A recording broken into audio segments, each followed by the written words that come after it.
Hi అండి. అందరికీ ముందుగా ముక్కోటి ఏకాదశి మరియు వైకుంఠ ఏకాదశి 2 ఒకటేలే, కానీ అందరికీ శుభాకాంక్షలు. నేనైతే 3:30 కల్లా లేసానండి. బ్రహ్మముహూర్తంలో నిద్రలేచి చక్కగా ఇల్లు వాకిళ్ళు అన్నీ శుభ్రంగా తుడుచుకుని ఆ తర్వాత స్నానం చేసి నేనైతే రెడీ అవుతున్నాను అనమాట. రెడీ అయ్యి పూజకి అట్లాగే వాకిట్లో ముగ్గేసి అట్లాగే మనం దేవుడి దగ్గరికి గుడికెళ్ళి ఆ స్వామివారిని దర్శించుకోవాలిగా అని చెప్పేసి ముందుగా అయితే నిద్రలేయటం జరిగిందండి. అసలు ఈరోజు నేను లెగుస్తానా లేదా అనిపించిందనమాట. బాగా జలుబు దగ్గొచ్చేసి నైట్ అంతా ఫీవర్ వచ్చేసినట్టు అయిపోయింది. అమ్మో అన్నీ సిద్ధం చేసుకున్నాను. ఇవాళ ముక్కోటి ఏకాదశి చేస్తానా లేదా అనుకున్నా. స్వామి నీ దయ వల్ల నాకు ఓపిక ఇచ్చి నేను పూజ చేసుకునే విధంగా నన్ను అంతా తగ్గిపోయేటట్లు చేయి తండ్రి అని దండం పెట్టుకున్నానండి. ఇక ఆ దేవుడి దయ వల్ల ఎట్లా అయితే పొద్దున్నే అయితే లేచి 3:30 కల్లా లేచి ఇంకా పూజ అయితే చేసుకుని అట్లాగే పొయ్యి కూడా లక్ష్మీదేవితో సమానం కాబట్టి పొయ్యి దగ్గర కూడా పసుపు కుంకాలతో బొట్లు అయితే పెట్టుకుంటున్నాను. మీకు నా వాయిస్లో అర్థమైపోయి ఉంటుంది. కొంచెం గొంతు కూడా బొంగరిపోయినట్టు వచ్చిందండి. ఎంతో గొంతంతా బాగా నొప్పి అనమాట. ఈ వెదర్ కూడా అలానే ఉంది కదా, మనకి చలికాలం వచ్చి. ఇంకా పొయ్యి అంతా చక్కగా పసుపు రాసి బొట్లు పెట్టుకుని ముగ్గేసుకుని నీట్గా అయితే చేసుకున్నాను. ఇంకా తర్వాత గడపకు కూడా పసుపు రాసి మనం ఏ పండగకైనా సరే అండి చక్కగా పొద్దున్నే లేచి తలస్నానం చేసి తర్వాత ఇలాంటి ఏకాదశులకైనా ధనుర్మాసంలో అయినా కార్తీక మాసంలో అయినా మనం బ్రహ్మముహూర్తంలోనే నిద్రలేసి పండగలప్పుడు కూడా లేచి చక్కగా చేసుకుంటే అంతా మంచిదండి. బ్రహ్మముహూర్తంలో లేస్తేనే మనకు మనసు కూడా తేలిగ్గా ఉంటుంది, బాడీ కూడా యాక్టివ్గా ఉంటుంది అనమాట. ఏ టైంలో అయినా సరే ఆ టైంలో లేచి పూజ చేసుకుంటేనే మనసు కూడా ప్రశాంతంగా ఉంటుంది.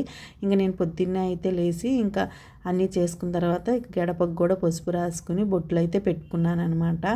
ఇంకా గడపకి చక్కగా కుంకుమ పసుపుతో బొట్లు అయితే పెట్టుకున్నాను. ఏ పండగకైనా సరే ముందు మనకి గడపని పూజించిన తర్వాత మనకి ఏదైనా అండి గడపే మెయిన్ మనకి లక్ష్మీదేవితో సమానం అనమాట. ఈరోజు ముక్కోటి ఏకాదశి అని అటు శంకు చక్రాలతో అయితే ముగ్గేసుకుని ఆ ప్లేసుల్లో దీపాలు అయితే పెట్టుకుందామని మనకి వైకుంఠ వాకిలి ముగ్గులు అయితే వేసుకున్నాను అనమాట. దీన్ని వైకుంఠ వాకిలి ముగ్గు అని అంటారనమాట. ఇంకా ఏదో తొందరగా అయితే వేసేసానండి. ఎందుకంటే 5:30 కల్లా గుడికి వెళ్తేనే ఎక్కువ మంది లేకుండా ఏ రష్ లేకుండా ఆ సోమవారిని చక్కగా ప్రశాంతంగా చూడొచ్చు అని చెప్పేసి ఇక గబగబా అయితే ఇంకా నాకు తోచినట్లుగా చిన్న ముగ్గు అయితే వేసేసుకున్నా. కానీ ఈరోజు వైకుంఠ వాకిలని ఈ ముగ్గే వేసుకుంటారనమాట. అందుకని చిన్నగా అయితే ముగ్గేసుకుని ఇంకా ఇంటి ముందు దీపాలు అయితే పెట్టుకుని చక్కగా దీపాలతో ముగ్గులతో ఇంటినైతే బాగా అలంకరించుకున్నానండి. ఇంతకన్నా ఈ ఇల్లు నిండుతనం ఇంకేమన్నా ఉంటుందా? ఇక తర్వాత తులసికోట దగ్గర కూడా దీపం పెట్టేసుకుని తులసికోటకు కూడా హారతి ఇచ్చేసాను అనమాట. చక్కగా తులసికోట దగ్గర కూడా పూజ చేసేసుకున్నానండి. ఎందుకంటే తులసికోట దగ్గర పూజ చేసుకుని ఆ తర్వాత వెళ్ళి అంటే ఇక్కడ బయట దీపాలు పెట్టి అట్లాగే తులసమ్మ దగ్గర కూడా దీపాలు పెట్టుకుని మనం 5:30 కల్లా గుడికి వెళ్ళిపోయి తర్వాత వచ్చినాక ఇంట్లో దీపం పెట్టుకున్నామని చెప్పేసి నేను తులసి కోట దగ్గర కూడా దీపం పెట్టేసి ఇక గుడికైతే బయలుదేరడానికి సిద్ధమయ్యాను అనమాట.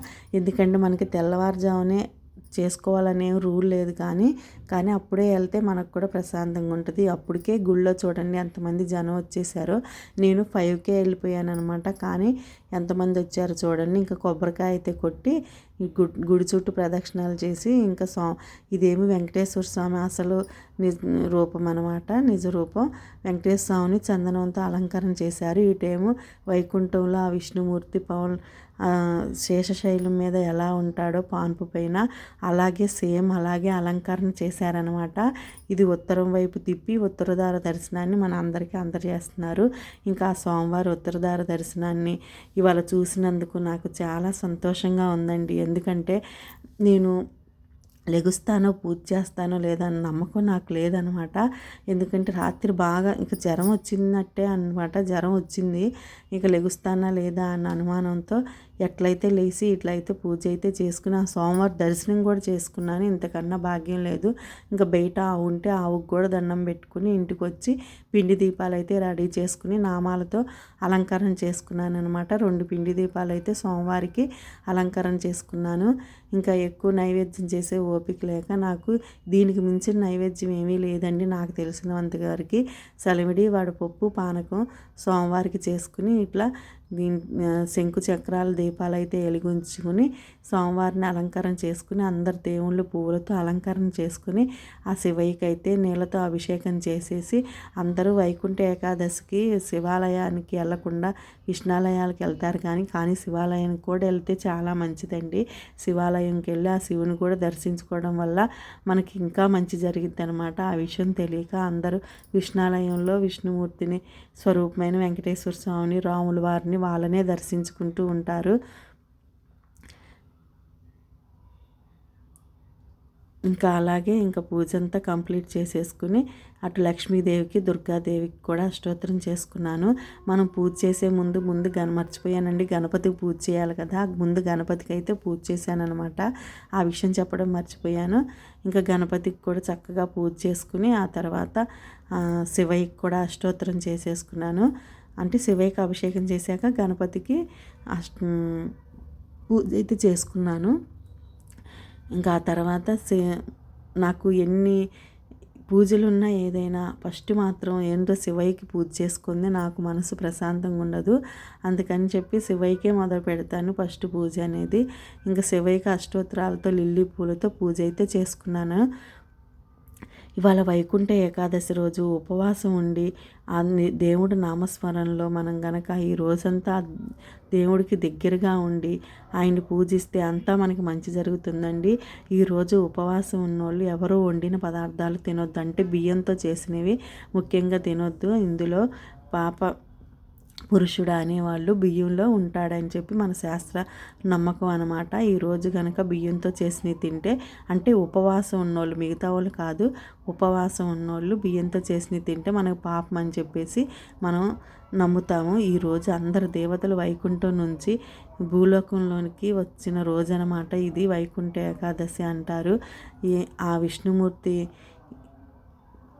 ఈ అన్ని ఏకాదశుల్లో ఈ యొక్క ఏకాదశి కనుక మనం ఉపవాసం ఉంటే 3 కోట్ల ఏకాదశిలో ఉపవాసం ఉన్న పుణ్యఫలితం మనకి దక్కుతుంది. అట్లాగే ఈరోజు ఉపవాసం ఉండి దీక్ష చేసిన వాళ్ళకి మరో జన్మంటూ లేకుండా వైకుంఠ ప్రాప్తి అనేది కలుగుతుందని చెప్పేసి మన నమ్మకం అన్నమాట. అందుకని వీలైనంత వరకు మీకు ఉండదలసిన వాళ్ళు చక్కగా ఉండండి. అంటే కాయలు తినొచ్చు, పాలు తాగొచ్చు, ఫ్రూట్స్ ఏవైనా తినొచ్చు అనమాట. ఉండి ఉపవాసం ఉండొచ్చు, పాలు కూడా తాగొచ్చండి. కాకపోతే మనం వండిన పదార్థాలు కాకుండా మిగతాయి తిని ఉపవాసం ఉంటే ఆ దేవుడి కటాక్షం అనేది మనకు కలుగుతుందనమాట. చక్కగా ఆ వెంకటేశ్వర స్వామికి అష్టోత్తరం చేసుకుని తాంబూలం సమర్పించి అట్లాగే సలివిడి వడపప్పు పానకం అన్నీ నైవేద్యం నివేదించి ఆ స్వామివారి కటాక్షం అందరి మీద ఉండాలని, అందరూ చల్లగా చూడాలి, అందరూ బాగుండాలి, అందులో నేనుండాలని ఆ స్వామివారిని కూడా కోరుకుని అట్లాగే ఆ స్వామివారికి తులసి దళాలు కూడా సమర్పించి, అంతకు మించిన ఏమీ లేదు. ఈరోజు స్వామివారికి ఒక్క తులసి దళం సమర్పించినా చాలన్నమాట, మన జన్మ ధన్యమైపోయిద్ది. అన్నిట్లో తులసి దళాలు వేసుకుని ఆ స్వామివారికి నైవేద్యంగా పెట్టుకుని ధూపం, దీపం, నైవేద్యం, పుష్పం ఇవన్నీ స్వామివారికి సమర్పించి పూజ అయితే కంప్లీట్ చేసుకుని స్వామివారికి చివరిగా హారతి అయితే ఇచ్చి పూజని కంప్లీట్ చేశానండి.